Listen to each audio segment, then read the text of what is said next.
बिस्मिल्लाहिर्रहमानिर्रहीम अस्सलामुअलैकुम वरहमतुल्लाहि वबरकातुहू। उम्मीद है दोस्तों सब खैर व आफियत से होंगे। दोस्तों आज के अपने इस वीडियो के अंदर हम CS 502 फंडामेंटल्स ऑफ एल्गोरिदम की असाइनमेंट नंबर 2 स्प्रिंग 2023 को कंप्लीट सॉल्व करेंगे। इस असाइनमेंट की जो ड्यू डेट है वो 12 जुलाई 2023 है।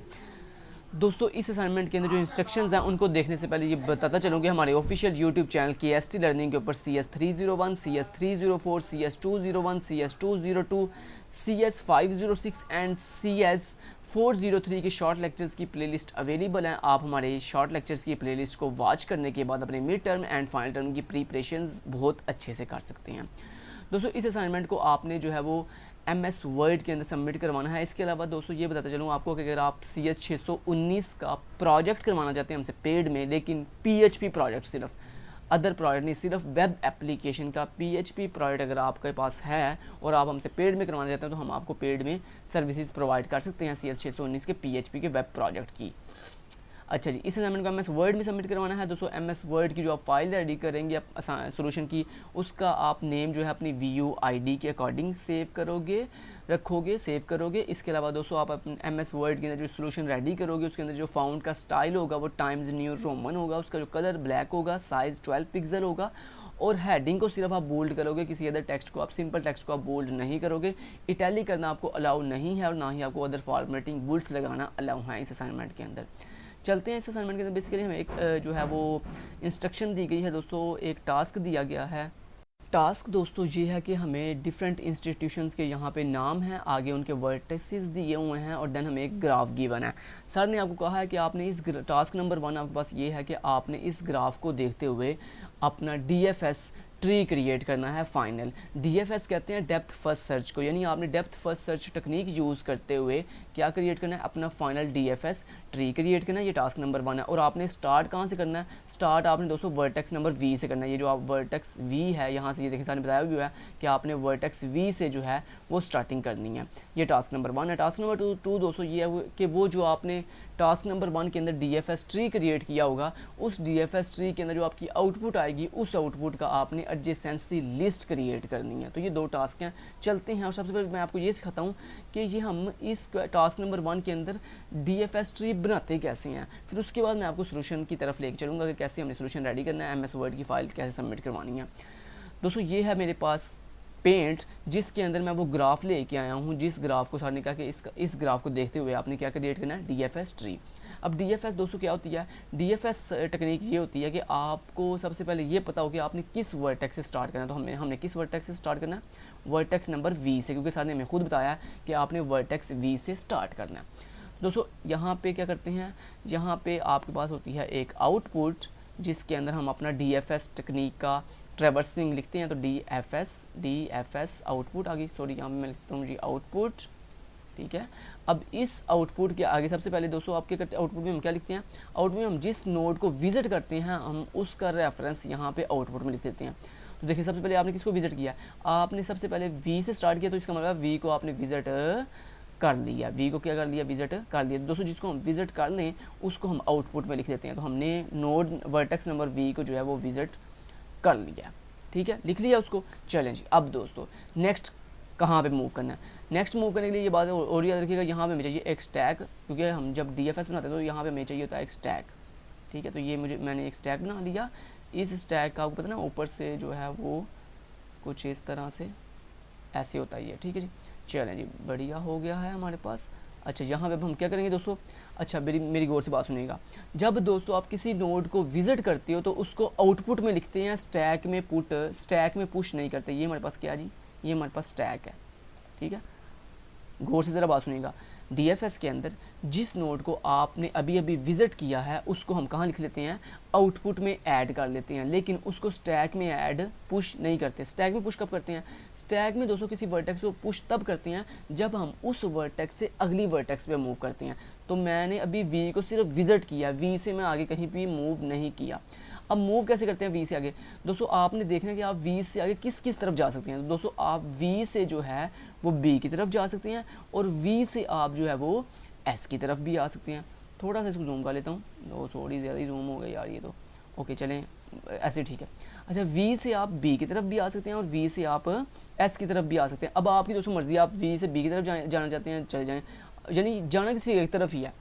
यहाँ पे वी से आपके पास दो रास्ते हैं, बी की तरफ एक एस की तरफ, लेकिन आपको ये एक चूज़ करोगे। तो मैंने चूज़ किया वी से बी की तरफ, मतलब मैंने ये वाला रास्ता चूज़ किया, मैं आ गया जनाब वी से बी की तरफ। जैसे ही दोस्तों मैं वी से बी की तरफ आया तो देखें मैं वी से अगली नोड पे मूव कर गया हूँ। तो दोस्तों जिस नोड से आप मूव करके अगली नोड पे जाते हो उस प्रीवियस नोड को हम स्टैक में डाल देते हैं। तो हम वी से आगे कहाँ चले गए हैं, बी पे, तो लिहाजा वी को हमने विजिट भी कर लिया और वी से हम आगे मूव भी कर गए हैं, लिहाजा वी को हमने आउटपुट में भी ऐड कर दिया और वी को हमने स्टैक में भी ऐड कर दिया। इतना हो गया। ओके, जैसे ही आपने वी को स्टैक में ऐड किया तो यहाँ पे एक जो है वो हमारे पास इंडेक्स कंप्लीट हो गया स्टैक का। चलिए जी, नेक्स्ट अब क्या हुआ। नेक्स्ट दोस्तों जैसे हम बी पे आए हैं तो इसका मतलब क्या है कि जिस नोड पे हम पहुंच गए उसको हमने विजिट कर लिया। तो हमने बी को क्या कर लिया है, विजिट कर लिया। जैसे किसी नोड को विजिट करते हैं, मैंने क्या बताया था बोला, उसको फ़ौरन से आउटपुट में ऐड कर देते हैं। तो हमने बी को जो है वो आउटपुट में ऐड कर दिया। अब दोस्तों आगे देखो, जब बी हो गया विजिट, अब दोस्तों आगे देखो कि बी से कितने रास्ते हैं। तो दोस्तों बी से दो रास्ते जा रहे हैं, एक आई की तरफ जा रहा है और एक वी की तरफ वापस जा रहा है। लेकिन ये बात याद रखिएगा, जिस नोड को हम एक दफ़ा विजिट कर लेते हैं उसके ऊपर दोबारा हम मूव नहीं करते। लिहाजा बी से हम वी पे तो जा नहीं सकते क्योंकि वी को हमने ऑलरेडी विजिट कर लिया हुआ है। अब बाकी कितने बच गया, बाकी एक ही रास्ता बच गया बी से आई की तरफ। सो मैं कहाँ मूव कर गया, मैं बी से आई की तरफ मूव कर गया। ठीक है, जैसे मैं बी से दोस्तों आई की तरफ आया तो देखें उसने क्या कहा था बोला, जिस नोड से आप मूव करके अगली नोड पे जाते हो उस प्रीवियस नोड को हम कहाँ डाल देते हैं, स्टैक में पुश कर देते हैं। तो हमने बी से आई पे चले गए हैं, अब बी को हम कहाँ ऐड कर देंगे, स्टैक में। तो यानी मैंने बी को जो है वो स्टैक में क्या कर दिया, पुश कर दिया। जैसे ही पुश किया अब हम कहाँ आ गए हैं, आई पे पहुँच गए हैं। तो जैसे आई पे पहुँच गए हैं तो आई को हमने क्या कर लिया है, विजिट कर लिया। तो जिसको हमने विजिट कर लिया तो उसको हम कहाँ डाल देते हैं, उसको हम लिख लेते हैं जनाब अपनी आउटपुट में, मतलब बी कॉमा और आगे आ जाएगा आई, क्योंकि आई को हमने विजिट कर लिया। ठीक है, आई आ गया। अब दोस्तों आप खड़े हो आई पे, आई को आपने विजिट कर लिया, मतलब आई पे खड़े होने का मतलब क्या, आपने आई को विजिट कर लिया। अब आपने देखना आई से कितने रास्ते हैं, आई से दोस्तों दो रास्ते हैं, एक बी की तरफ और एक एफ की तरफ। बी हमने ऑलरेडी विजिट कर लिया हुआ है, बाकी बच गया एक रास्ता आई से एफ की तरफ। सो हम आई से जो है कहाँ मूव कर देंगे, एफ़ की तरफ। जैसे हम आई से एफ़ की तरफ आए तो दोस्तों देखो आप आई से मूव करके कहाँ आ गए हो, एफ़ पे। तो लिहाजा आई से आप मूव कर गए हो तो जिस नोड से आप मूव कर जाते हो उसको कहाँ डाल देते हैं, स्टैक में। तो लिहाजा अब यहाँ पे आप क्या करोगे, आप सबसे पहले बी से ऊपर ऐसे आपने लाइन ड्रा की और उससे ऊपर आप चूँकि आई से एफ़ पे मूव कर गए हो तो जिस नोड से आप मूव करके जाते हो उसको हम स्टैक में पुश कर देते हैं। आई आ गया स्टैक में और हम कहाँ आगे खड़े हो गए हैं, एफ़ पे। जैसे ही हम दोस्तों एफ़ पे खड़े हुए हैं तो इसका मतलब हमने एफ़ विजिट कर लिया। तो जिसको विजिट करते हैं उसको कहाँ लिख देते हैं, उसको हम जनाब लिख देते हैं कॉमा एफ़ आउटपुट में। ठीक है, तो वी बी आई एफ़ आ गया, एफ़ तक हम पहुँच गए। अब हमने एफ़ को विजिट कर लिया। अब आपने देखना आगे एफ़ से कितने रास्ते हैं आगे। दोस्तों एफ़ से तीन रास्ते हैं, एक आई की तरफ जाता है जो कि ऑलरेडी विजिट कर लिया, इस पर हम जा नहीं सकते।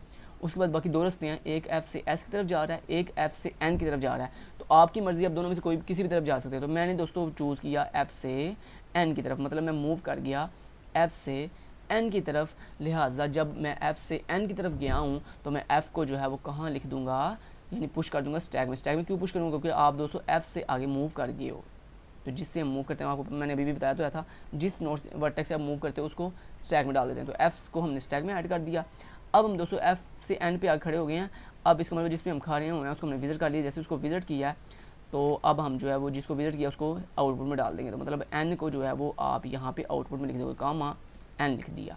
ठीक है, आउटपुट में लिख दिया। चलें जी, अब दोस्तों आगे अब देखो कि आपने एन को विजिट तो कर लिया। अब एन से आगे कोई रास्ता है, एन से दोस्तों एक ही रास्ता था जो कि एन से एफ़ की तरफ जा रहा था, लेकिन एफ़ को चूँकि आप ऑलरेडी विजिट कर चुके हो लिहाजा बाकी कोई रास्ता नहीं बचता। तो जब दोस्तों कोई रास्ता नहीं बचता तो आगे आप एन से आगे नहीं जा सकते, लिहाजा जिस नोड से आगे आप ना जा सको उसको हम स्टैक में ऐड नहीं करते। तो फिर क्या करते हैं, अब आगे तो कोई रास्ता ही नहीं है, फिर अब क्या करें दोस्तों, फिर ये करते हैं कि जब आप आगे जाने का कोई रास्ता ना हो तो फिर देखते हैं कि स्टैक में सबसे आखिर पे आपने कौन सी अभी वर्टेक्स जो है वो पुश किया था। तो आपको पता है ना स्टैक कैसे रूल किस रूल पर काम करता है, लीफो के रूल पर, लास्ट इन फर्स्ट आउट। मतलब जिसमें हमने सबसे लास्ट पे जो है वो वैल्यू पुश की होती है उसको ये पॉप कर देता है। मतलब इसने जब मैंने स्टैक को चेक किया तो स्टैक में सबसे लास्ट में मैंने क्या ऐड किया था, एफ़। तो लिहाजा हमने जब एफ़ को पुश पॉप किया तो इसका मतलब हमें पता चल गया कि हम जो है लास्ट टाइम कहाँ से आए थे, एन पे कहाँ से आए थे, हम एफ से आए थे। क्यों, ये हमें कौन बताता है कि हम इस जिस नोड से आगे रास्ता ना हो उस नोड पे हम किस नोड से आए थे, ये हमें कौन बताता है, स्टैक बताता है। तो स्टैक ने मुझे बताया कि भाई आप एन पे जो है वो एफ की वजह से आए थे, तो लिहाजा आप एन से बैक ट्रैकिंग करके कहाँ चले गए, एफ पे आ गए वापस, क्योंकि स्टैक ने आपको बताया कि आप एफ पे खड़े थे लास्ट टाइम। तो जब आगे कोई रास्ता, ये बात याद रखिएगा, जब आपके पास डीएफएस के अंदर आगे कोई रास्ता ना हो तो हम फिर बैक ट्रैकिंग करते हैं। बैक ट्रैकिंग किसकी हेल्प से करते हैं, स्टैक की हेल्प से, कि स्टैक में जो सबसे लास्ट पे वर्टेक्स होता है उस पे हम वापस बैक ट्रैक कर देते हैं। तो हम एन से वापस बैक ट्रैक करके कहाँ पे आ गए हैं, एफ पे। जैसे ही दोस्तों हम एफ पे पहुँचे हैं, अब हम देखेंगे क्या एफ पे कोई और रास्ता है। एफ से दोस्तों एक रास्ता था आई की तरफ जो कि हमने ऑलरेडी विजिट कर लिया, एक रास्ता था एन की तरफ जो कि हमने ऑलरेडी विजिट कर लिया, एक रास्ता है एस की तरफ जो कि हमने विजिट अभी नहीं किया। तो लिहाजा अब हमने डिसाइड किया कि हम एफ से कहाँ जाएंगे, अब एस की तरफ। जैसे ही दोस्तों हम एफ से एस की तरफ आए हैं, जैसे ही हम एफ से एस की तरफ आए हैं, तो देखिए मेरी बात सुनिए ज़रा गौर से। अब आप फिर कहाँ किस नोड से एस पे गई हो, एफ से, तो जिस नोड से जाएं तो उसको कहाँ पुश कर देते हैं, स्टैक में। आपको पता है जिस नोड से हम मूव करके आगे जाएं उसको हम स्टैक में डाल देते हैं। लिहाजा हमने एफ को अगेन जो है वो कहाँ लिख दिया, स्टैक में लिख दिया। स्टैक में क्यों लिख दिया, क्योंकि आप एस पे पहुँचे हो किसकी वजह से, एफ की वजह से। तो जिसकी वजह से पहुँचे उसको स्टैक में पुश कर देते हैं। तो हमने एफ को पुश कर दिया स्टैक में, और अब हम कहाँ पे खड़े हैं, एस पे। लिहाजा हमने एस को क्या कर लिया है, विजिट कर लिया है। तो जैसे विजिट किया तो एस को हम कहाँ लिख देंगे, जिसको विजिट करते हैं उसको कहाँ लिख देते हैं, आउटपुट में। तो यहाँ पे एस आ गया आउटपुट में। उसके बाद उसको क्या होगा, अब आगे आप देखोगे कि एस से कितने रास्ते हैं। एस से एक रास्ता बी की तरफ था जो कि ऑलरेडी विजिट है, एस से एक रास्ता एफ की तरफ है जो कि हमने ऑलरेडी विजिट कर लिया, एक रास्ता है ए की तरफ जो कि हमने विजिट नहीं किया। लिहाजा अब हम एस से मूव करेंगे ए की तरफ। तो जैसे ही हमने एस से ए की तरफ मूव किया तो एस को हम कहाँ पुश कर देंगे, हम एस को जो है वो यहाँ पे स्टैक में पुश कर देंगे। जैसे हमने एस को स्टैक में यहाँ पे पहले एक डिवाइडर लगाएंगे, ओके जी, एस आ गया स्टैक के अंदर। उसके बाद हम कहाँ पे खड़े हैं, ए पे। तो ए को हमने विजिट इसका मतलब कर दिया। जैसे ए को विजिट किया अब हम इसको कहाँ लिख देंगे, आउटपुट में। तो यहाँ पे कॉमा लगा के हम लिख देंगे जनाब ए। जैसे ए लिखा, अब देखें नेक्स्ट क्या होगा। नेक्स्ट हम ए को विजिट कर चुके हैं, अब हम देखेंगे ए से आगे कितने रास्ते हैं।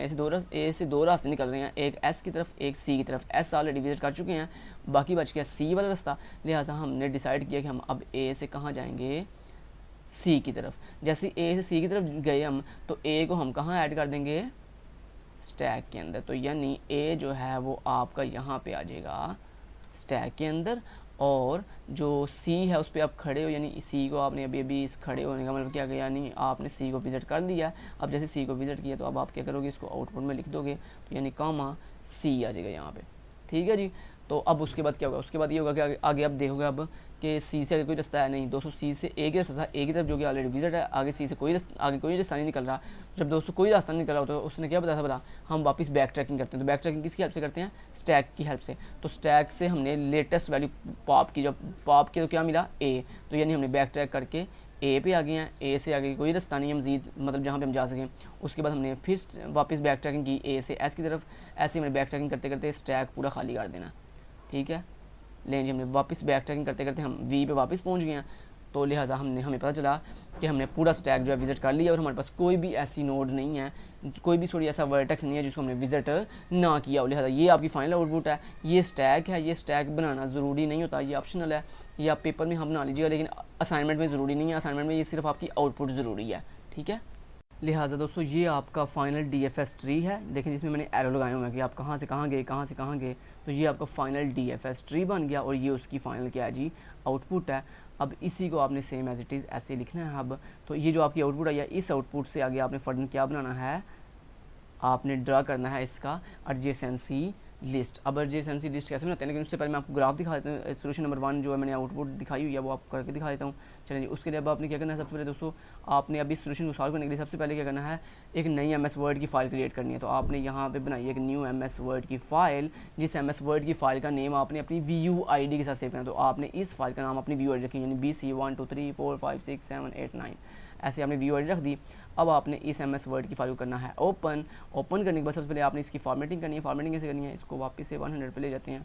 ओके 100 पे ले जाने के बाद चलिए मैं आपको जूम करके दिखाई दूँ पहले एक दफ़ा कि आपको नीट एंड क्लीन नज़र आए। उसके बाद सबसे पहले दोस्तों आपको क्या कि आपने सबसे पहले इसकी फॉर्मेटिंग क्या करनी है, आपने इसका फ़ॉन्ट साइज़ 12 पिक्सल बोल्ड कर दिया और यहाँ से इसका जो स्टाइल है वो टाइम्स न्यू रोमन सेलेक्ट कर दिया। करने के बाद दोस्तों आपने यहाँ पे लेआउट पे गए, मार्जिन पे गए और यहाँ से इसको नैरो मार्जिन सेलेक्ट कर लिया। करने के बाद यहाँ पे अब आपने क्या करना है, सबसे पहले हेडिंग देनी है। हेडिंग आपने दी CS 502 और असाइनमेंट नंबर 2 सॉल्यूशन स्प्रिंग 2023 आपने इसको सिलेक्ट किया, सेंटर में अलाइन कर दिया और उसके बाद नीचे आकर यहाँ पे इसको लेफ्ट अलाइन करने के बाद आपने लिख दिया क्वेश्चन और यहाँ पे लिख दिया ड्रा DFS ट्री। ये आपका हो गया जनाब जी क्या बोला क्वेश्चन। अब इस क्वेश्चन के नीचे आपको चाहिए डायग्राम, तो डायग्राम कैसे लेंगे, ये आपके पास क्वेश्चन फाइल है, इस क्वेश्चन फाइल के ऊपर ये सारी आपको डायग्राम दी हुई है, इसके ऊपर एक दफ़ा क्लिक करेंगे ना आप तो ये सिलेक्ट हो जाएगा। उसके बाद आपने Ctrl+C प्रेस करके इस पिक्चर को कॉपी कर दिया और वापस आगे यहाँ पे आए और यहाँ पे आके इसको ऐसे पेस्ट कर दिया। पेस्ट करने के बाद दोस्तों आपने क्या करना है, आपने सिंपली ऐसे इसके ऊपर राइट क्लिक करना है, इसको रैप टेक्स्ट पे जाकर इसको इन फ्रंट ऑफ टेक्स्ट कर लेना है। इन फ्रंट ऑफ टेक्स्ट जैसे ही आप करेंगे दोस्तों अब आपने क्या करना है, इस इमेज को पकड़ना है और यहाँ पे बिल्कुल सेंटर में अलाइन कर देना है। सेंटर में अलाइन करने के बाद उसके बाद आपने यहाँ पे पेज के ऊपर इस इमेज के लास्ट पे ऐसे रख के डबल क्लिक करना है। जैसे दोस्तों आप डबल क्लिक करोगे तो ये नीचे आ जाएगा। उसके बाद यहाँ पे आपने क्या लिखना है, यहाँ पे अपनी हेडिंग देनी है टास्क 1, ठीक है, ऐसे हेडिंग दी, ई हटा दें, ओके, टास्क 1 हेडिंग दी। अब इस हेडिंग के ऊपर सेलेक्ट करके बोल्ड कर दिया इसको। अब इस हेडिंग के नीचे आपने इस तरह से आना है और यहाँ पे आपने क्या करना है, इसी ट्री को दोबारा आपने क्या कर लेना है, ऐसे सेलेक्ट करना है, कॉपी करना है, पेस्ट करना है और इसको पकड़ के ला के ऐसे इसको नीचे ऐसे ड्रैग कर देना है, कुछ इस तरह से, ठीक है, ड्रैग कर दिया। अब दोस्तों आपने क्या करना है, इसके अंदर आपने कैसे कैसे ट्रेवर्स किया उन लाइंस को आपने ड्रा करना है। तो ये देखिए मैंने आपको बना के दिखाया था ना, आप वी से कहाँ पे गए हो, बी पे, तो यानी वी से बी पे आप गए तो उन लाइंस को आपने ऐसे, मैं आपको बताता हूँ, एक लाइन में करके दिखा देता हूँ, बाकी मैं आपको टास्क का सोल्यूशन दिखा देता हूँ, बाकी आप खुद कर लीजिएगा। अब दोस्तों इस लाइन के अंदर मैं आपको दिखाता हूँ ज़रा करना क्या आपने, देखें। अब ये आपको ये बस के लिए आपको इसको आपने बनाना है क्या बोला, DFS का फाइनल ट्री। तो कैसे बनाएंगे, इसमें उन लाइन्स जिन लाइन्स को आपने विजिट किया उन लाइन्स को आपने हाईलाइट करना है। तो हाईलाइट कैसे करेंगे, बड़ा ईजी है, देखें ज़रा तरीका बताऊँ। आपने सबसे पहले इस पिक्चर के ऊपर क्लिक किया, ऐसे इस बॉर्डर के ऊपर रख के क्लिक करो ऐसे, तो देखो ये सिलेक्ट हो जाएगा। सिलेक्ट होने के बाद दोस्तों ये जो लाइन है ना इसके अंदर, ये वी से बी की तरफ जो लाइन है आपने इसको हाईलाइट करना है। तो कैसे करेंगे, आपने इस लाइन के ऊपर एक दफ़ा क्लिक करना है, जैसे क्लिक करोगे ये देखो एक्टिव हो गई है ये लाइन। उसके बाद आपने इस लाइन के ऊपर ऐसे माउस रख के राइट क्लिक करना है। उसके बाद यहाँ पे एक ऑप्शन मिलेगा आपको आउटलाइन का, आपने आउटलाइन पे क्लिक करना है, इसका कलर आपने यहाँ से रेड कर लेना है और उसके बाद दोबारा अगेन आउटलाइन पे क्लिक करके इसके वेट पे जाना है और वेट पे जाके इसका वेट जो है वो आपने 4.5 यहाँ से सेलेक्ट कर लेना। तो ये देखिए ये हो गया हाईलाइट। तो देखें हाईलाइट हो गया, इसका मतलब क्या, आप ये हाईलाइट ये बता रहा है कि आप वी से बी की तरफ आपने मूव किया।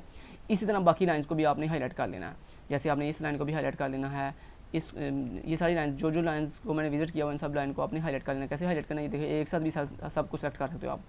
तो ऐसे कंट्रोल दबाकर आप एक साथ सबको सेलेक्ट कर लो। तो ये लाइन आपने विजिट नहीं की हुई, लिहाजा इसको सेलेक्ट नहीं करना, इसको सेलेक्ट करना है, उसके बाद इसको सेलेक्ट करना है। अब इन सब को राइट क्लिक किया, आउटलाइन पे गए, रेड कलर किया, आउटलाइन पे दोबारा गए, वेट पे क्लिक किया और यहाँ पे 4.5 पिक्सल इसका वेट कर दिया। ले जी मैंने फाइनल जो लाइन्स थी जिनको मैंने विजिट किया उनको मैंने हाईलाइट कर दिया। अब दोस्तों आपने इनके ऊपर लगाने हैं एरोज़ कैसे लगाने हैं वो भी बता देते हैं। देखें एरो ऐसे लगाने हैं आपने, ये देखें ये मेरा फाइनल सोल्यूशन है, ये देखें ये मेरा फाइनल सोल्यूशन है।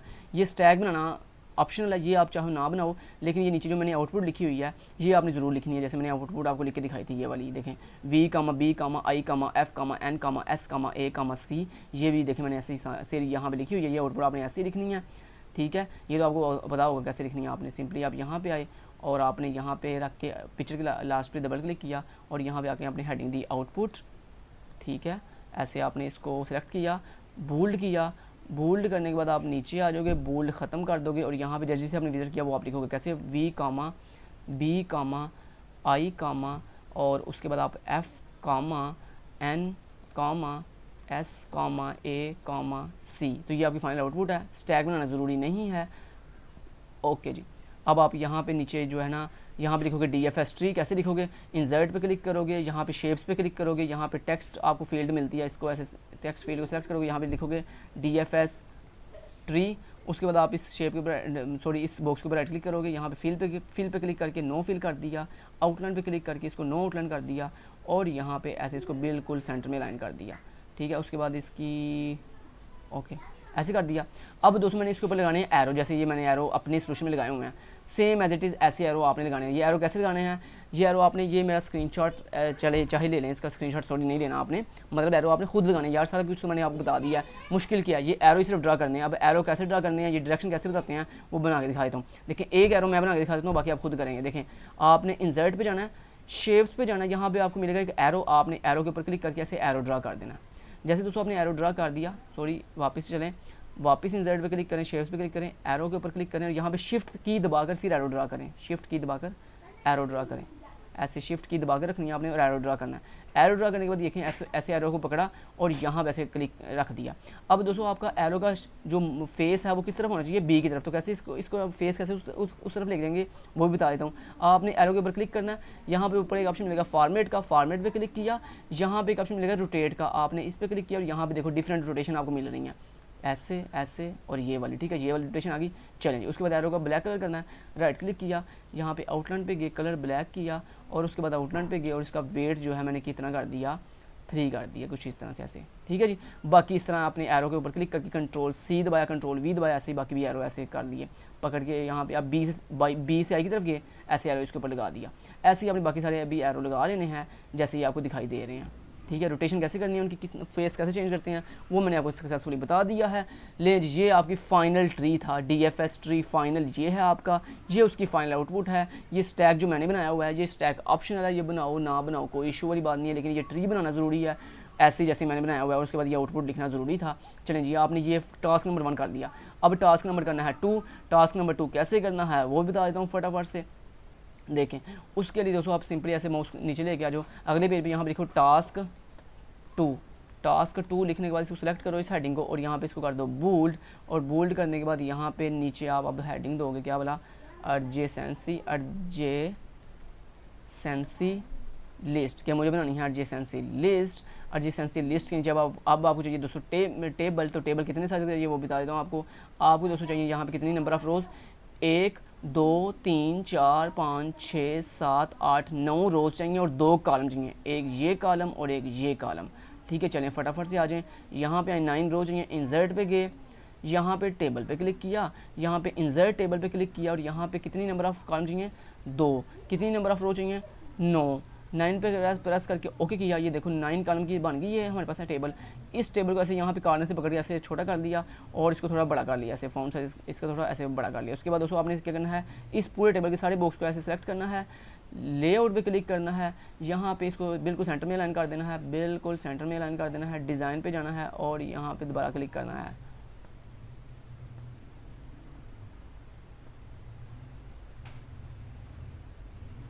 जो सा मर्जी डिज़ाइन ले लें, कोई इशू वाली बात नहीं है। ओके यहाँ पे क्लिक कर दिया, ओके ये टेबल बन गया हमारे पास। ओके जी, हमने बिल्कुल सेंटर में लाइन भी कर दिया हर चीज़। ओके जी, लेआउट पे दोबारा क्लिक करते हैं, ये बिल्कुल सेंटर में करें, इसको सेंटर में करें, इसको सॉरी वापस जाएं, इसको मेरे भाई सेंटर में करो यार, सेंटर में। ओके कर दी सेंटर में। ओके जी, अब यहाँ पे दोस्तों अपनी पहली हेडिंग देनी है वर्टेक्स, दूसरी हेडिंग देनी है, सॉरी क्या हो गया यार तुझे, क्या जल्दी में देखो क्या हो रहा है, ठीक है। दूसरी हेडिंग दोस्तों अपनी देनी है वर्टेक्स, सॉरी एडजेसेंट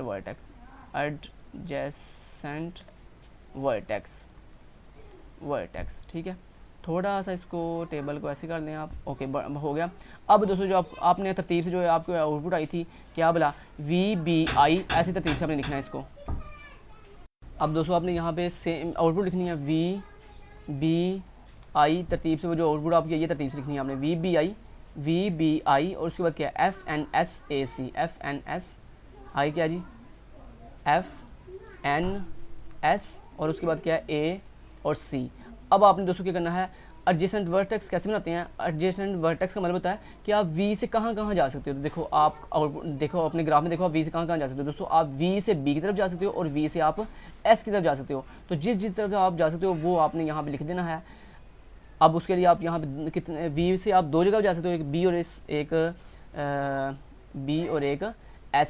तो उसके लिए आप यहाँ पे इस बॉक्स को 2 बॉक्स में डिवाइड करोगे। 2 बॉक्स में कैसे डिवाइड करते हैं उसके दोस्तों आपको यहाँ पे टेबल के अंदर टेबल के ऊपर जब आप क्लिक करोगे तो यहाँ मान लो आप होम पे खड़े हो, तो जब आप इस टेबल पे ऐसे क्लिक करते हो दोस्तों तो आप यहाँ पे ऊपर दो ऑप्शन देख रहे हो, एक डिज़ाइन का, एक लेआउट का। आपने लेआउट पे क्लिक करना है, यहाँ पे एक ऑप्शन मिलता है स्प्लिट सेल्स का, इस पर क्लिक किया। यहाँ पे पूछ रहा है कि आपने इस सेल को कितने कॉलम में डिवाइड करना है। मैंने कहा 2 में। 2 में क्यों? क्योंकि मैं वी से 2 जगह जा सकता हूँ, एक बी पे एक एस पे, तो जितने कॉलम पे आप मजीद जा सको उतने कॉलम में आपने डिवाइड कर देना है, जबकि रो बाई डिफॉल्ट एक ही रहने देनी है हर दफ़ा। ओके किया, ये देखो ये सेल 2 सेल में डिवाइड हो गया। अब पहले सेल में लिखा बी, दूसरे सेल में लिखा एस, क्योंकि मैं वी से जो है वो बी पे भी जा सकता हूँ और एस पे भी जा सकता हूँ। अब आपने क्या करना है, इस पूरे को पहले एक दफ़ा सेलेक्ट करें, होम पे जाएं, इसका बोल्ड ख़त्म करें।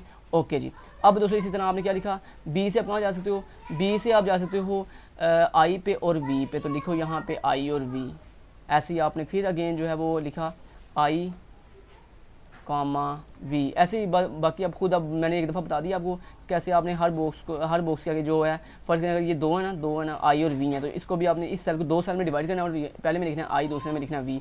इसी तरह आई से आप कहाँ कहाँ जा सकते हो वो आप लिखना है, तो ये मैंने आपको बना के दिखाया, यहाँ से आप देख लो, बाकी आप खुद कर लीजिएगा। अब तो ये देखो जनाब, आप वी से आप बी पे और एस पे जा सकते हो, बी से आप आई पे और वी पे जा सकते हो, आई से आप जो है बी पे और एफ पे जा सकते हो, एफ से आप जो है वो आई पे जा सकते हो, एन पे जा सकते हो और एस पे जा सकते हो, एन से आप एफ पे जा सकते हो, एस से आप ए पे, एफ पे और वी पे जा सकते हो, ए से आप सी पे और एस पे जा सकते हो और सी से आप ए पे जा सकते हो। तो ये होगी आपकी एडजेसेंसी लिस्ट। उम्मीद है आपको समझ आई होगी। इतनी डिटेल से यूट्यूब के ऊपर मैं ये गारंटी देता हूँ कोई नहीं आपको बताएगा कि बनाना आपको MS वर्ड के ऊपर। मैंने तो आपको साथ साथ देखें MS वर्ड के ऊपर प्रैक्टिस भी करवा दिया कि MS वर्ड के ऊपर पूरा सोल्यूशन आपने कैसे A to Z रेडी करना है।